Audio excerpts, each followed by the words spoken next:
High Counselor Zena Brightwing's crystalline feathers rustled with irritation as she gazed down at the assembled Galactic Council. The chamber's bioluminescent walls pulsed with a nervous energy that matched the mood of the gathered representatives. Order. Order in the council, she announced, her translator converting her melodic whistles into standard galactic common.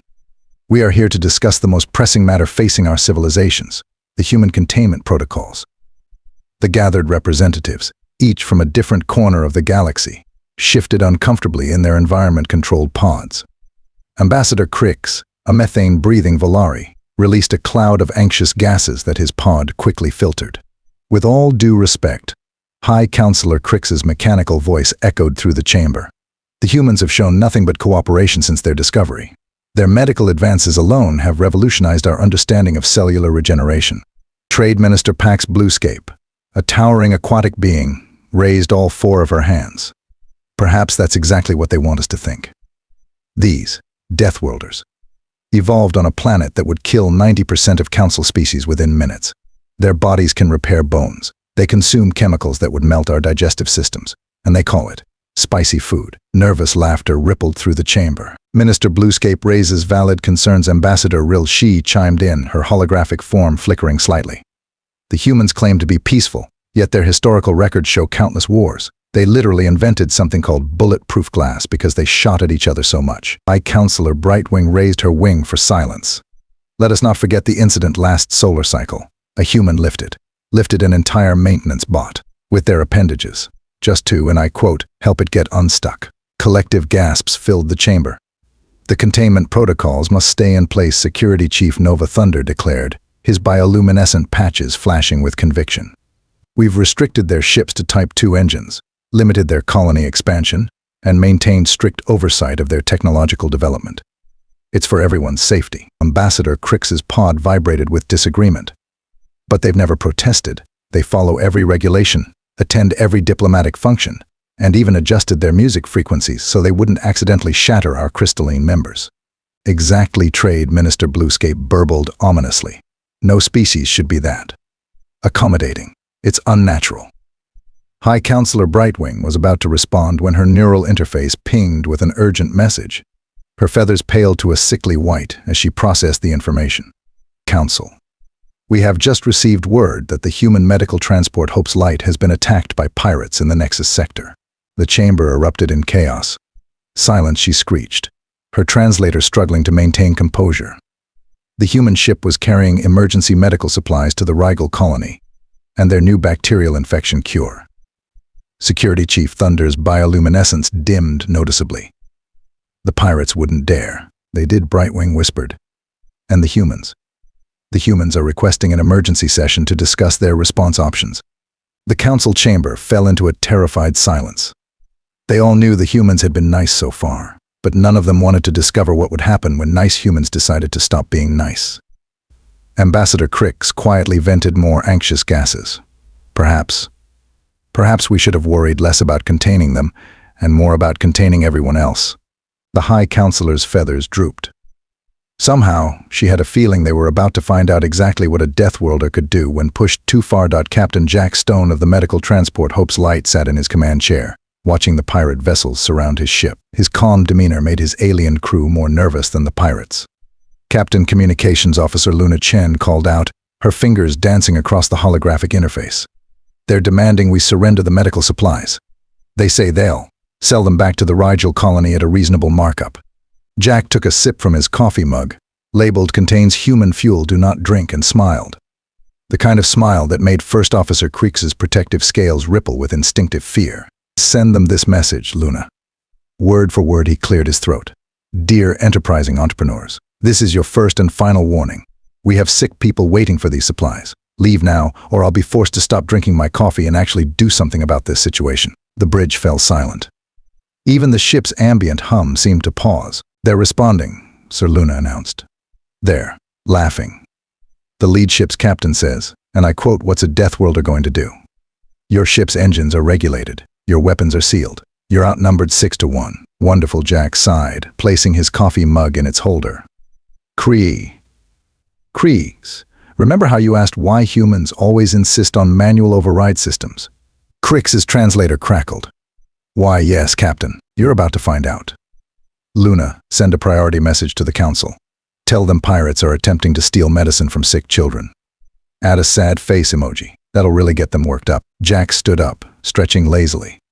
Computer, initiate protocol. Enough of this nonsense. Red lights flashed across the bridge. A mechanical voice responded. Warning. Override protocols will violate Council containment regulations. Noted.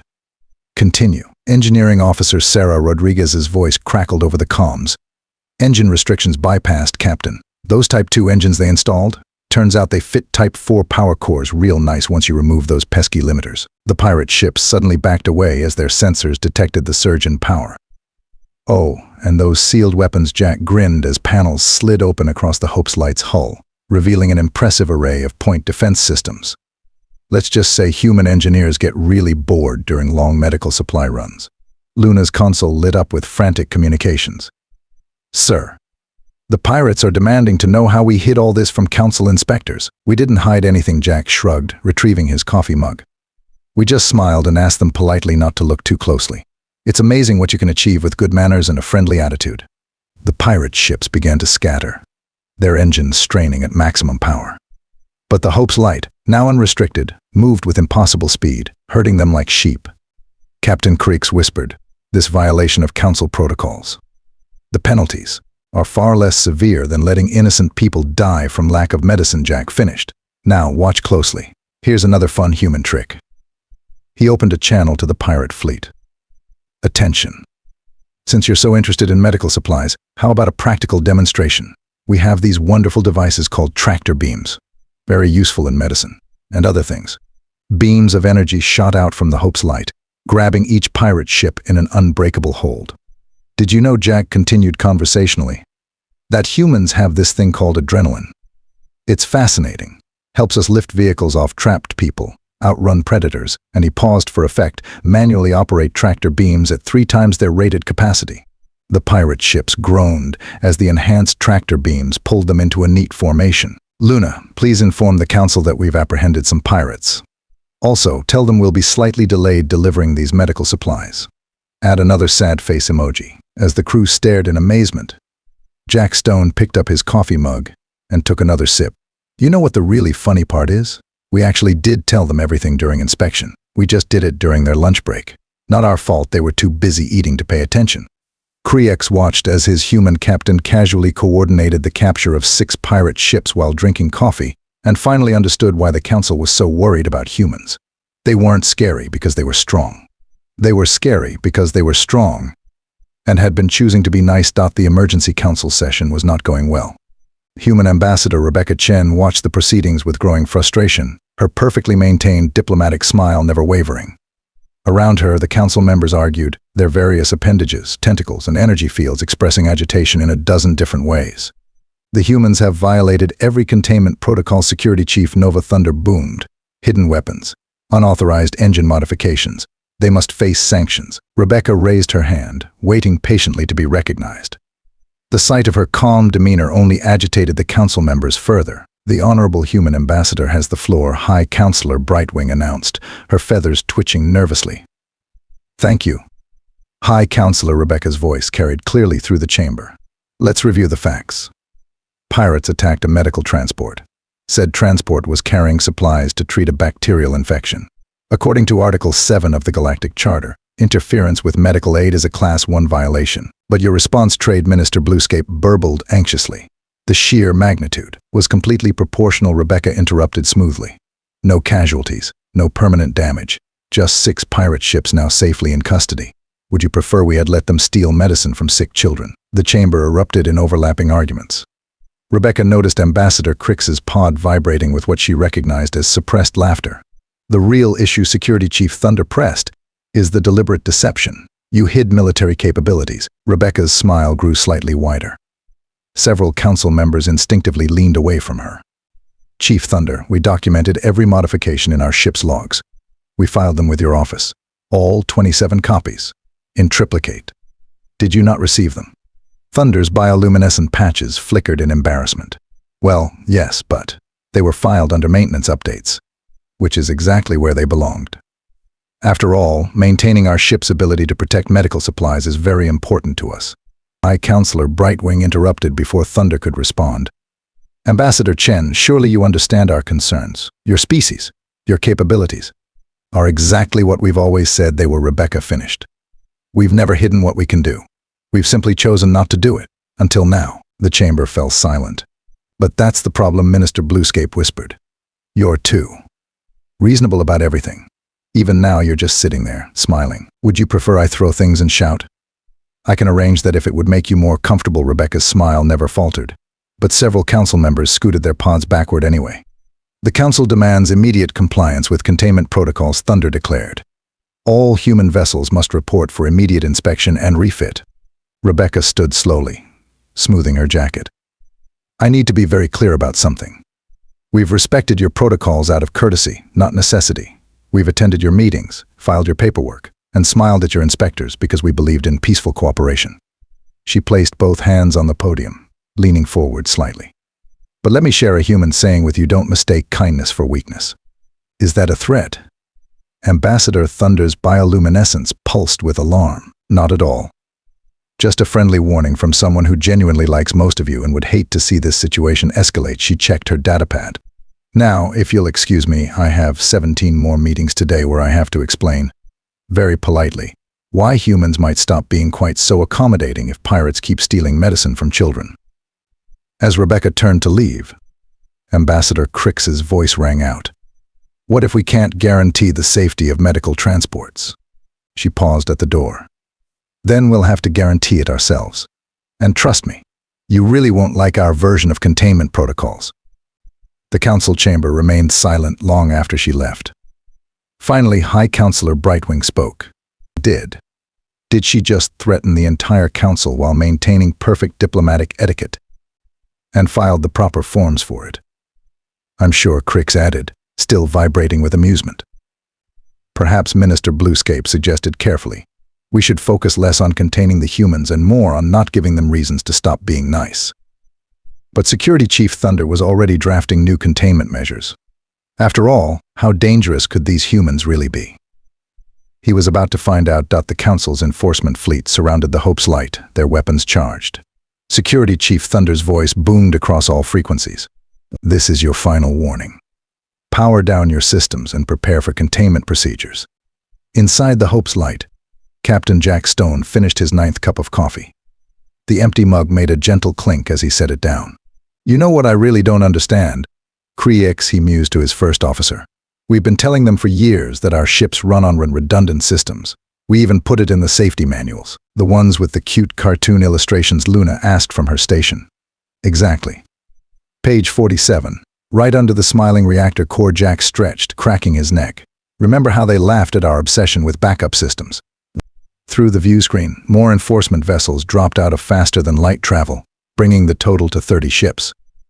Sir Sarah Rodriguez called from engineering. They're trying to hack our systems. It's actually kind of adorable. They think we're still using their standardized computer protocols. Jack nodded. You mean the ones we agreed to use because we didn't want to hurt their feelings by pointing out the security flaws? Captain Thunder's voice boomed again. Your ship is now surrounded. Our hackers have bypassed your... Wait, why are all our systems showing pictures of something called a cat? Oh, those are from my personal collection, Luna beamed. Aren't they cute? I especially like the one playing with the quantum encryption key. Thunder's frustration was palpable. This is your final warning. No, Jack's voice suddenly lost all its warmth. This is yours. Luna. Activate the emergency broadcast system. All frequencies, all languages. The enforcement fleet's commanders watched in confusion as their screens filled with a single message: Dear Galaxy, we tried to be nice. Love, humanity. Now Jack continued. Sarah, remember how we never showed them our actual engine technology? You mean the ones we developed after studying their faster-than-light drives and realizing they were doing it the hard way? Already spooled up, Captain. The Hope's Light disappeared. Not into faster-than-light travel. It simply vanished. It reappeared behind the enforcement fleet. Fun fact about humans, Jack broadcast to the bewildered fleet. We get really, really bored during long space flights, so we innovate, tinker, improve things. Did you know your faster-than-light drives can also work in normal space if you just ask them nicely? The enforcement fleet spun around, weapons tracking. Nothing. The Hope's light was gone again. Another fun fact, Jack's voice came from somewhere else. Humans love games. Hide and seek is a personal favorite. Your turn to count. Thunder's voice crackled with rage. Stop this immediately. Or what now? Jack's voice came from inside Thunder's own ship. You'll activate those weapons you think we don't know about? The ones hidden in the cargo bays. How did you? We helped install them, remember? Filed the paperwork under annual holiday decorations. Very festive. The Hope's light reappeared. This time directly in front of Thunder's flagship. Through the view screen, Thunder saw Captain Stone wave cheerfully. Now, let's talk about those containment protocols. Jack smiled. Specifically, how they were never meant to contain us. They were meant to contain you. A massive fleet of human ships dropped out of faster-than-light travel, surrounding the enforcement fleet. Each one bore the red cross of a medical vessel. See, here's the thing about humans, Jack explained casually. We really do prefer being nice, helping people, saving lives. All our most advanced technology? It's medical, because that's what we care about. The weapons, Thunder protested. The hidden capabilities are all defensive systems built into medical ships. Because sometimes being nice means being able to stop people from doing very stupid things. Like attacking hospitals. Luna's voice cut in. Captain, the Council is convening an emergency session. Ambassador Chen is addressing them now. Put it on speaker. I love her diplomatic smackdowns. Rebecca Chen's voice filled the command channel. Honorable Council members, by now you've seen our response to the enforcement fleet. Please note that every ship in our fleet is a medical vessel. Please also note that none of them have fired a single shot. You're threatening us with medical ships, Thunder demanded. Not at all. We're offering free medical care to anyone injured in the unfortunate accident you're about to have if you don't stand down immediately. Jack grinned at his crew. And that, kids, is why she's the diplomat and I just drink coffee. The enforcement fleet's weapons powered down. Excellent choice, Rebecca's voice carried that perfect diplomatic smile. Now, about those containment protocols. We have a suggestion. Instead of trying to contain races capable of surviving on what you call Deathworlds, perhaps we should focus on containing the sort of people who think stealing medicine is a good business model. You planned this, Thunder realized. All of it. The pirate attack, the response. Oh no, Jack corrected. We just prepared for it. Humans have this saying, hope for the best, prepare for the worst, and always keep a spare fusion core in your back pocket. That last part might be just a spacer thing, though. As the enforcement fleet retreated, Creeks turned to his captain. Sir, if you had all this capability, why wait until now to show it? Jack picked up his coffee mug, frowning when he found it empty. Because, Creeks, humans really do prefer being nice. But we've got another saying, enough is enough. He looked at the stars through the view screen. Also, debugging new technology is really hard when you have to pretend it doesn't exist. Do you know how difficult it is to file bug reports for systems that are officially not there? Luna raised her hand. That's why we filed them under cookie recipe improvements. Exactly. Now, who wants to help me file the paperwork for today? I'm thinking of putting it under Annual Appreciation of Interpretive Dance. One standard month after the Hope's Light incident, the Galactic Council chamber looked very different. Gone were the raised podiums and separate environmental pods. Instead, the chamber had been redesigned with a round table, each seat equally positioned. A subtle but clear message about the changing power dynamics. I, Counselor Brightwing, now simply Counselor Brightwing, watched as Ambassador Rebecca Chen explained the new galactic charter. The human woman hadn't stopped smiling for a month. Somehow, that was more terrifying than any show of force. So to summarize the changes, Rebecca gestured to the holographic display. First, all medical vessels now operate under Joint Human Council protection. Second, the containment protocols have been replaced with the Cooperative Development Initiative, which you absolutely did not have prepared and waiting for the past 5 years, Ambassador Crix commented dryly. Filed under recreational poetry suggestions, Rebecca confirmed cheerfully. Along with detailed plans for technological exchange, cultural integration programs, and 15 different coffee shop franchises. Trade Minister Bluescape raised her hands. About the coffee. Is it true your engineering crews run on it? No, Rebecca laughed. We also need pizza. Speaking of which, she pressed a button and service drones appeared carrying covered platters. Time for the most important part of any diplomatic revolution, lunch. The council members watched nervously as their plates were served. Don't worry, Rebecca assured them. Everything has been safely adapted for your species. Though I should warn you, Chef Rodriguez from the Hope's Light got a bit creative with the spices. Former Security Chief Thunder, now Defense Coordinator Thunder, poked at his meal. You're saying humans eat this pizza regularly? Only about 3 times a week Rebecca took a bite of her slice, usually when filing particularly complex paperwork. Speaking of paperwork, Counselor Brightwing interjected. These new Joint Patrol schedules, already submitted, Rebecca produced a datapad. Under both interspecies cooperation protocols and alternative interpretive dance proposals, we believe in thorough documentation. 2 questions. Crix's pod vibrated with curiosity. First, why did humans agree to all those containment protocols if you could bypass them so easily? Rebecca's smile softened. Because you were scared. And when people are scared, sometimes you need to let them feel in control until they're ready to understand. Which leads to your second question. How did we miss all the signs? You didn't miss them. We showed you everything. Our ship's capabilities, listed in maintenance logs, our defensive systems, detailed in safety protocols, our true technological level, documented in 15 different research papers that we published in the Council's own scientific journals. Under alternative beverage temperature control methods, Thunder groaned, remembering. The human term is hiding in plain sight, Rebecca explained. Though personally I preferred filing things under interpretive dance, it's amazing how few people actually read those reports, Minister Bluescape burbled thoughtfully. But now, why show us everything? Because the galaxy is changing. Rebecca's voice grew serious. Pirates targeting medical ships? That's just the beginning. There are threats out there that require cooperation, not containment, which is why. She tapped her datapad, and the chamber's holographic display filled with images of new ship designs. Joint medical fleet construction begins next month. Human medical technology combined with your species' various environmental adaptations, faster response times, better specialized care, and, this is important, really big guns. For defensive purposes only, of course, Thunder muttered.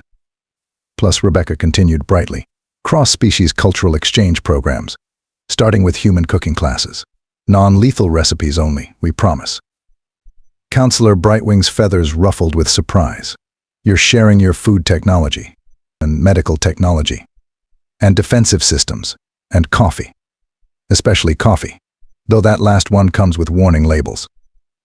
The council chamber was silent as the implications sank in. You're not containing us anymore, Crix realized. And we're not containing you.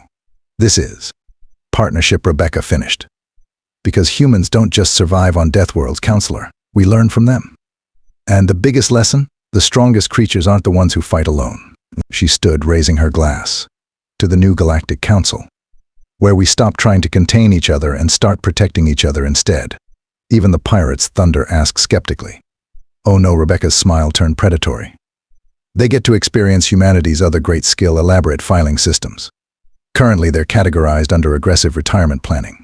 As the council members cautiously toasted the new era, Minister Bluescape had one final question. These joint patrol schedules. Why are they filed under both cooperation protocols and interpretive dance? Because Rebecca winked. Humans also believe in backing up important documents. Now, who'd like to learn about human desserts? Chef Rodriguez made something called chocolate cake. Don't worry, we removed all the psychoactive properties. The council chamber erupted in alarmed questions about human food, while Rebecca calmly began filing the meeting minutes under 3 different categories. None of them had anything to do with meetings. From their orbit above, the crew of the Hope's Light watched the proceedings. Captain Jack Stone sipped his coffee, now from a mug labeled contains definitely not classified human engineering secrets. You know what the funny part is, he mused to his crew. We really did try to tell them everything. It's not our fault they never checked the interpretive dance files. Luna raised her hand. Sir? Where should I file today's maintenance logs? Put them under theoretical quantum tap dancing. No one ever reads those. And so began the galaxy's new age of cooperation, powered by coffee, protected by medical ships with very big guns, and documented in the most creative filing system the Council had ever seen. They were starting to understand that humans hadn't been contained.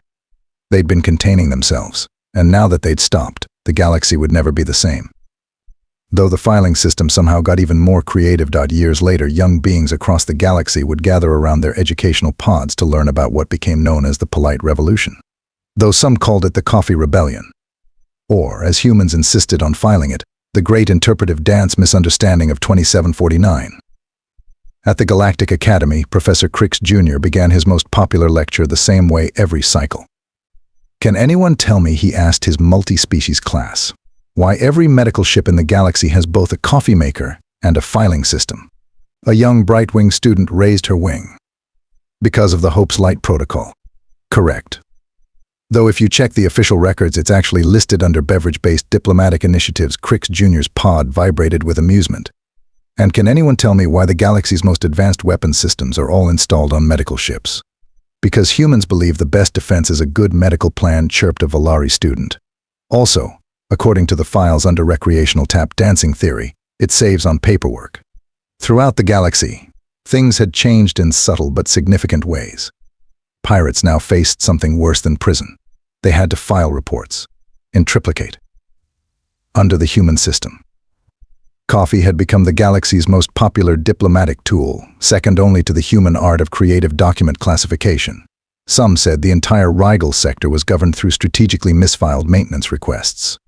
The Hope's Light itself had become a museum, though its crew insisted it was actually a self-guided interpretive dance exhibition.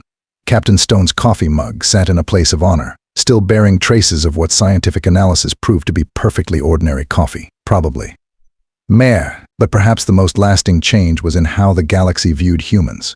Not as Deathworlders to be contained, but as the species that had transformed galactic society through a combination of medical technology, defensive capabilities, and the galaxy's most confusing filing system. Remember, Professor Crix Jr. told his students, the humans never lied. They just waited for us to ask the right questions, and filed the answers under theoretical applications of underwater basket weaving. In the council chamber, now renamed the Galactic Cooperation Center, Ambassador Rebecca Chen's successor continued the tradition of filing important documents in the least obvious categories possible. Some said it was a security measure. Others claimed it was just humans being humans. The truth, as usual, was filed somewhere between advanced coffee appreciation and emergency interpretive dance procedures. And if anyone really wanted to understand humans, well, all they had to do was check the files, all 15 copies, in triplicate, under completely unrelated categories. As the humans like to say, the best place to hide something is in plain sight, preferably under interpretive dance. The galaxy had learned its lesson. Never assume humans are contained. They're just being nice. And filing everything under the wrong headings, on purpose. The end. Filed under Theoretical Applications of Recursive Coffee Dynamics in Interpretive Dance Theory, Volume 7, Subsection Creative Workplace Filing Systems and Their Role in Galactic Peace, cross-referenced with Emergency Dessert Protocol.